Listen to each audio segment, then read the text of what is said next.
Hey, welcome to the Inner Circle podcast, where growth minded leaders come together to build better businesses and better lives. I'm your host, Hector Alvarado. Here, we don't do theory, we share real lessons, real systems, and real strategies you can use right away. This is a community for people committed to growth, impact, and supporting each other on the journey. You're in the right room, my friends. Let's get started.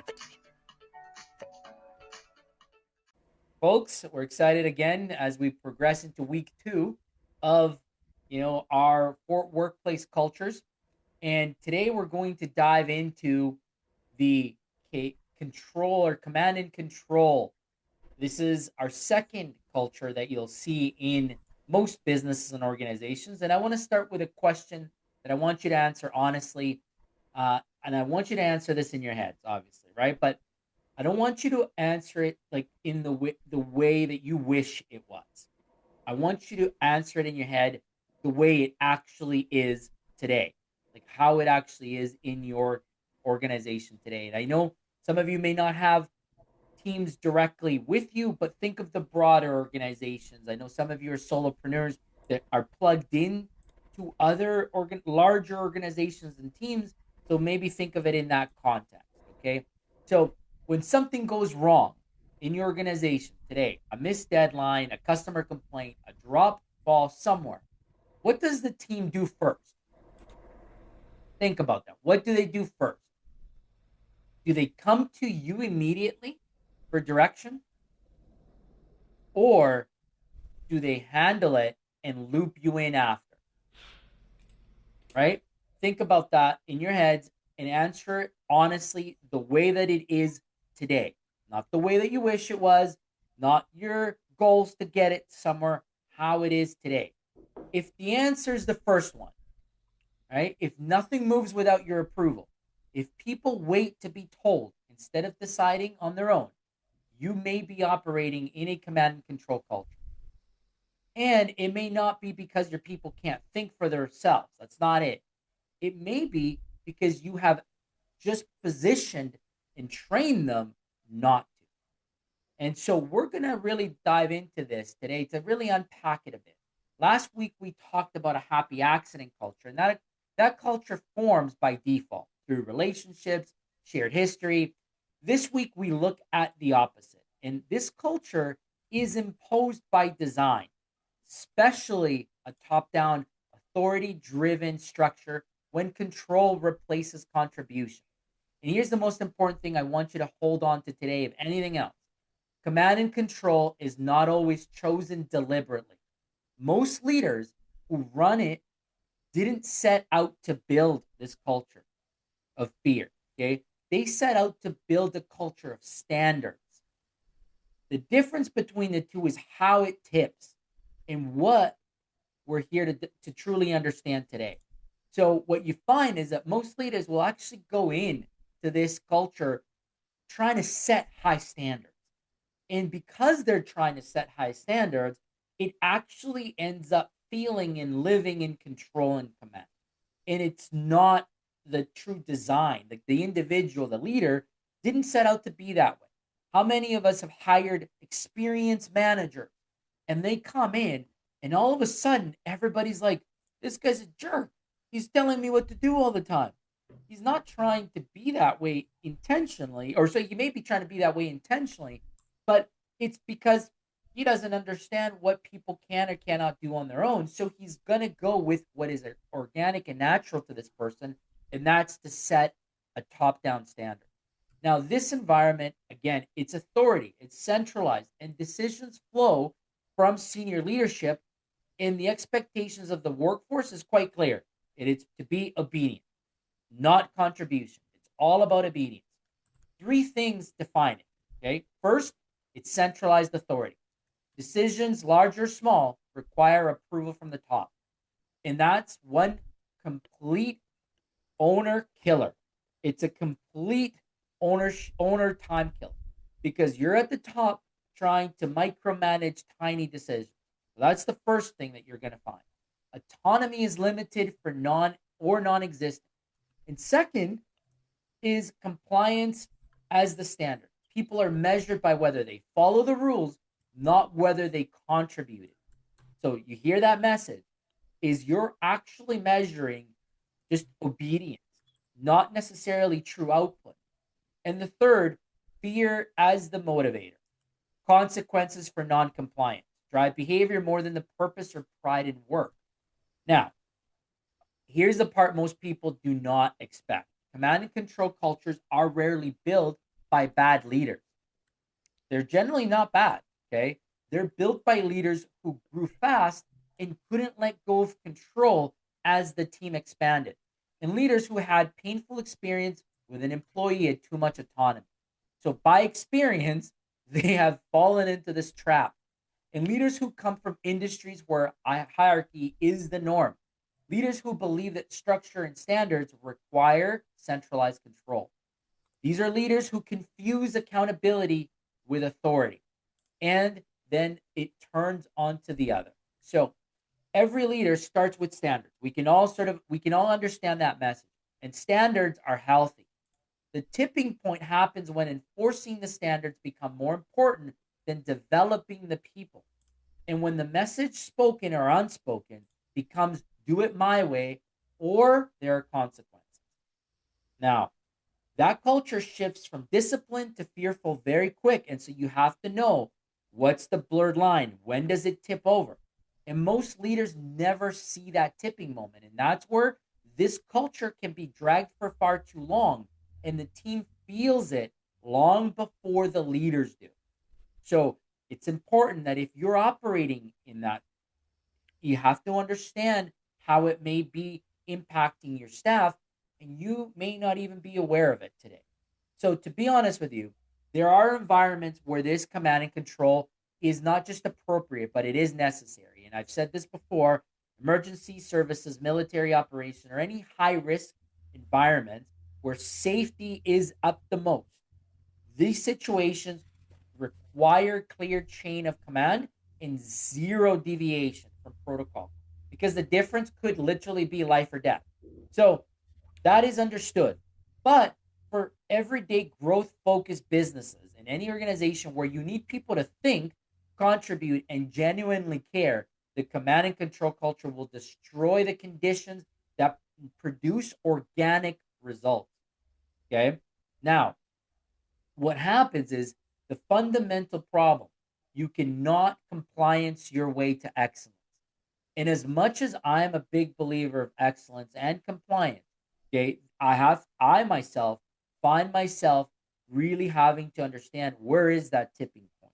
Now I've been doing this for a long time, and so I can understand where I have to, by design, go into control and command. And I can switch right out of it when we're done with the mission. But there's time and place for it. And so the difference is that most people just don't know when to switch out. And then they get stuck living in it. And what happens is that you kill all the best ideas in your team. And then all of your people, they will not tell you when something's going wrong. In fact, they will tuck it under the carpet and hide it from you. They will not stay when something better comes along as well. Okay. And the best ones, the ones with real options, always find something better along the way. So you want to be mindful of this because there are 6 warning signs. So write this down. Again, even if you're a solopreneur, it's important so that you understand maybe the culture organization that you're working in today. So I want to walk you through these 6 warning signs.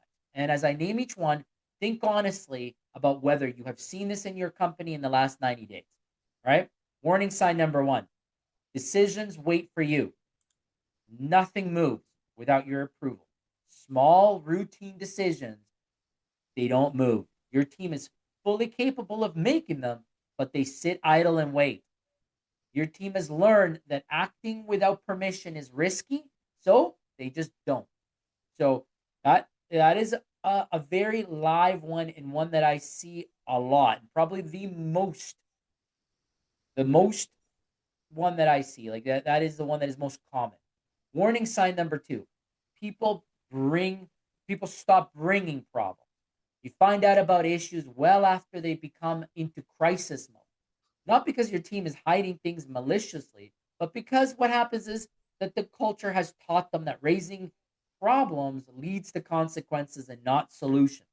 So what do? They just keep it quiet.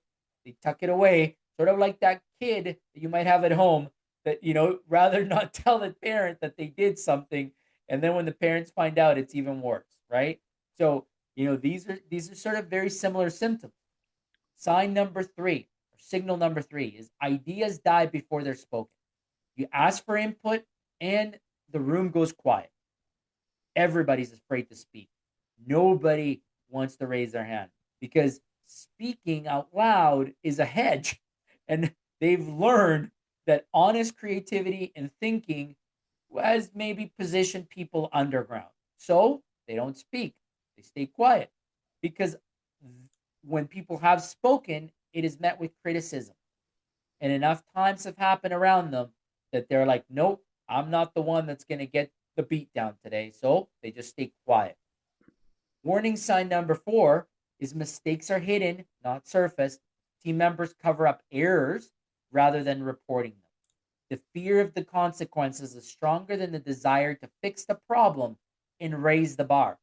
This is the one most dangerous patterns in any organization because when problems get hidden, they compound and they become bigger over time consistently. I've seen this one so many times. It's almost scary. Okay. Now, warning sign number five is your best people leave quiet. Okay. So let me say that again. They leave and they leave with no real communication. There's no drama behind their exit. They just leave quietly. You were shocked when they resigned. You didn't see it coming. You were having, lunch with them on Friday and Monday they gave their resignation. You had no idea they were unhappy. So you weren't told because it wasn't safe to tell you. And high performers with options don't stay in cultures where they're not trusted to contribute. You may look for high performers today, and if you bring them to your company and this is the culture that you're operating in, I bet you they won't last longer than a year. They will not stay. They're going to find options and they will leave. And they usually, most likely, don't tell you why they leave. They just do. Now, warning sign number six is morale is compliant, non engaged. That means that people show up, they do their work, but there's like little to no energy. They're like robots. There's no discretionary effort. No one's going above and beyond. They're just clocked in and that's it, waiting for their clock out time. So they're not truly invested in your core values. They're not invested in the organization truly growing. They're just being compliant and that's it. And that's their ceiling. As long as they show up, they're there for whatever that day may be. But they're not there to produce and grow. So if you recognize, this is a challenge for you. If you recognize three of those, have you lived any of those? And if particularly, if you have seen them in your business now, then you are operating in a command and control culture. Now, again, like I said previously, this doesn't make you a bad leader. It makes you a leader who's ready to understand what it's costing you. Okay. And this is what I want to get into a lot today. That's really the heart of today's session is understanding the difference between compliance and ownership is not just a cultural preference. It is the difference between a business that scales and one that stays stuck forever. How many of you have tried and your business just spin wheels and you go through different people and it just doesn't seem to get momentum? And it's because of the culture in which the people are functioning. And a compliant team member does what is required to avoid consequences. They wait to be told, they put in the minimum effort to meet the standard, they disengage when no one's watching, and they leave when better options appear. When you ask for a question, they give you the answer they think you want to hear, the safe answer. Okay? That is a compliant team member. Now, in ownership member style, does what is needed because they care about the outcome. They act without being told. They bring discretionary effort, meaning they stick out their neck sometimes. Even if things may go sideways, they're willing to take risk in solving problems because they recognize that, being that way is actually better than just staying on the sidelines and letting it fall apart. Going beyond the standard, because the standard is a floor, not a ceiling. They understand that. And they perform the same whether you're in the room or not. They stay because the work means something to them. They're there for the greater good. They're not there for the job, right? And when you ask them a question, they give you the truth, even if it hurts. And it's hard to sometimes tell the boss the truth, but I can tell you that when it's done in a very open and trustful way, the truth is what you want to hear anyways. So here's why this matters at scale. A compliant team can execute instructions. There's nothing that I'm going to say that they can't do. They will do it, short period of time, but they'll do it. An ownership team style can solve problems, serve customers, and make decisions at every level of your organization. At 5 people, your organization is small today, 3 to 5, maybe even up to 10. A compliant team is manageable. You can handle it. When you can count your team members in, in your fingers of your hands, yeah, you probably don't see anything wrong with it.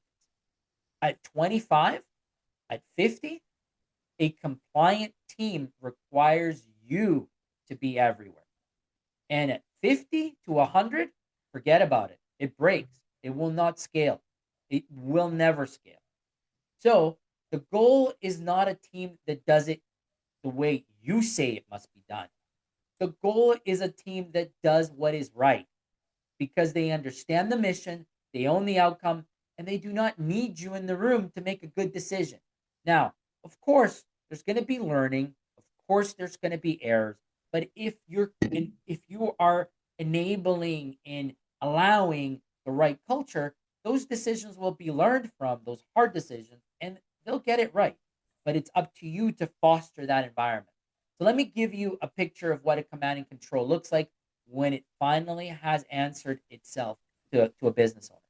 A light manufacturing company, customs fab, 38 employees across 2 shifts. Okay. The owner had built the business from zero. Quality was high standards. Customers were loyal, and he was involved in every decision. He believed that involvement was the right thing, and things ran well. So he, again, saw nothing wrong with it. Then he needed to step back for 8 weeks, had a health issue, unforeseen. For the first time, he was away from his business in years. Now, some of you have experienced this in the room. And here's what happened in those 8 weeks. The shift supervisors scaled every non-routine decision.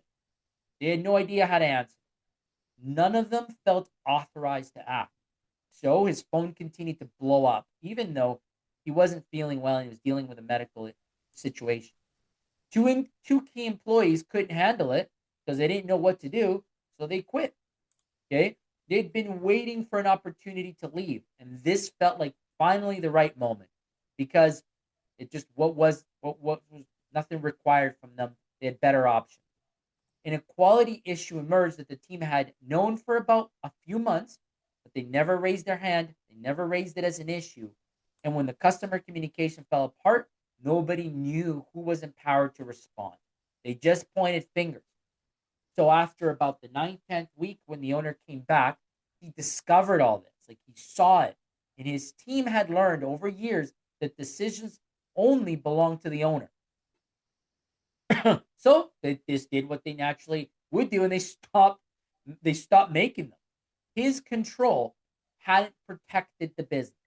In fact, it had made the business dependent on his presence.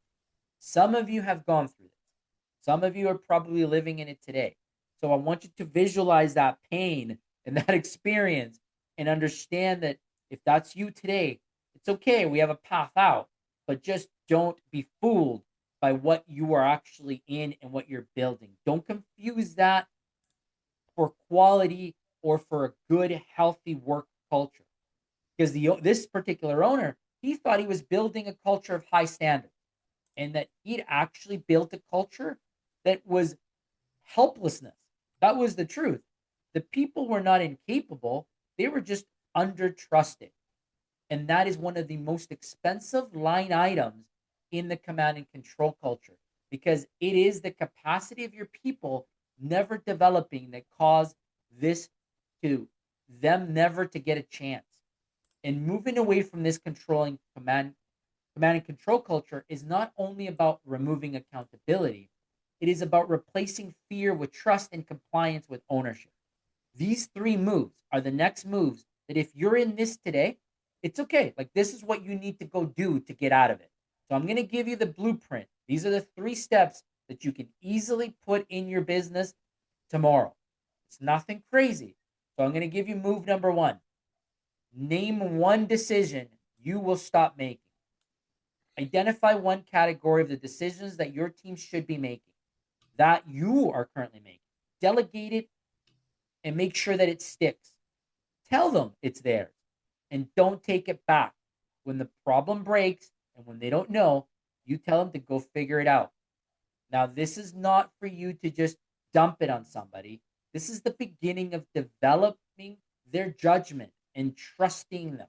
So feel comfortable in letting go of something. And if you're one of those that is unsure of what to give up, then give up something easy, something that won't break your business and something that is not going to keep you up at night. You know what those tasks are. They're the ones that annoy you. They're the ones that you feel somebody should be doing anyways. So go pick one of them and delegate that down.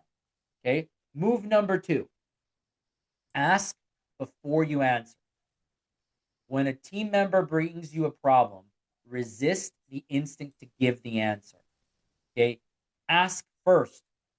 Maybe a simple question like, what do you think we should do? And then close your mouth. Just bite your tongue and listen. So much more can be achieved by listening than by answering. Coach the individual if you need to override, but be genuine. Okay. You're training ownership, one conversation at a time, but resist the urge to give the answer. Once you give the answer, friends, you're done. Now you're back to giving the answers for forever. So just ask, always ask as you're developing people. Okay. Here's your 3rd move. Make it safe to surface problems. Encourage them. The command and control cultures hide problems. Intentional cultures surface them early. You walk right into the problems. Be the bison and go into the storm. Do not be scared of it. Okay. In your next meeting, in your next team meeting, I want you to say this explicitly. I want to hear what's working and I want to hear what we're doing wrong. I want you all to understand that there are no wrong answers. Then respond without getting defensiveness. Regardless of what you hear, okay, that single moment will send a clear signal that changes are required and people are now required and will be asked to be involved. So just be open and transparent with them. Just be like, hit me with it. What's working? What's not working? I genuinely want to know. And don't place judgment on those that speak. The first time it will be so challenging because you will have people that will not be comfortable speaking out. And you might have to be the first one to crack it. And you might have to be the one that says, hey, what's not working is that I control everything. The fact that you would say that in a room with everybody there will allow those to hear it and be open to criticizing that next, what's not working issue. And they'll be able to share it. So remember that you're trying to motivate. And when motivation comes from compliance and fear instead of genuine engagement, the people stop contributing. So they just go through motions. They become like robots. And the best ones, like I said earlier, the ones with options, they will leave. And if this is your culture now, again, like I said earlier, it's not judgment. It's just the starting point, and identifying it was the first step. Then once you've identified it, now you have no excuses. Now you need to go change it, though. Now you need to get to work. Staying idle and doing nothing makes you just as, as part of the problem as everybody else that's not contributing. So this is week 2. 4 cultures, as we talked about. We have one target, and that's getting to the right culture. Now as we're moving through week by week, you're getting clear on where you sit. Now, Those of you that are on part of our community, we have a worksheet. That worksheet is in the community. It has a self-assessment. I want you folks to go complete it. Don't just show up to the call or listen to the call. Go do the assignment. The assignment will actually help you so much more because you'll do it at your own pace. You get to sit there and understand where you actually are. You can answer the questions genuinely. Okay.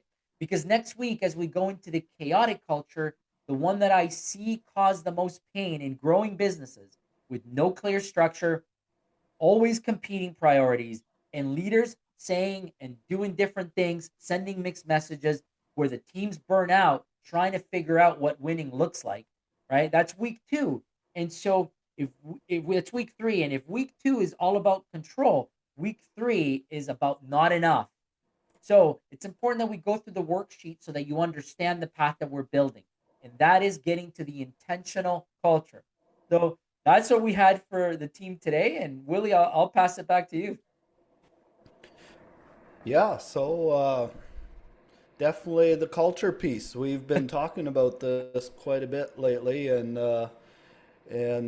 we feel like it's the one piece that a lot of business owners are leaving out to take serious. Yeah. So I think it's for me as a visionary, it's almost like a boring topic, but I know how important it is. So as you're building a team, I used to think, man, I know Bernard back then, he talked about culture, and I just never had a deep understanding. Why is this important? And so I think that's the piece. What I would say is, if you haven't really thought about it much, it's something to take very serious actually as you grow a team. So it's funny, like as you mentioned that, right? Now think about now in retrospect, you're starting from scratch.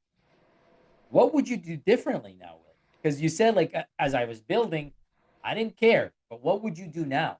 Yeah, yeah, and that is just the piece of having your vision built out with the core values and aligning your people with that culture fit model, right? So that's my number one go to, and and then also keep having those conversations around that, having those one-on-one check-ins, right? Yeah, yeah. Having the consistency to check in and giving people the opportunity to be open, be transparent, be vulnerable. Again, we're humans. We gotta realize that we're not robots here. And we're gonna go through ups and downs. But when we support each other, when we collaborate together and we build together, and we're working towards a common mission, it's a game changer. Like people actually are fired up to do the right thing, and it's not because of fear. Like if you're trying to do it because of fear, it's not the right avenue. Now, if your business is broken today, if you have a whole bunch of really bad core value fits, if you don't have the right processes in your business, you may need this culture. Like you might need it as you're doing a retool and a cleanup. I've done it. In fact, I've done it recently. I will go into one section of a business if I need to, and I'll do a command and control culture in this setting, in this group, while the rest doesn't, they get full autonomy. Because if they show me that they're broken because of XYZ reason, then I got to go in and find out why. And while I'm understanding the why, I need to see everything and be exposed to some of, you know, the tough conversations and the tough environment. But as soon as you plug in and you get the right people, you people get re-engaged again, bam, now we get out of the way. I certainly am not a micromanager. That's a wrap for today's episode of The Inner Circle. If something in today's conversation resonated, inspired you, or gave you a breakthrough, please share it with someone you care about. The right idea at the right time can change someone's business and their life.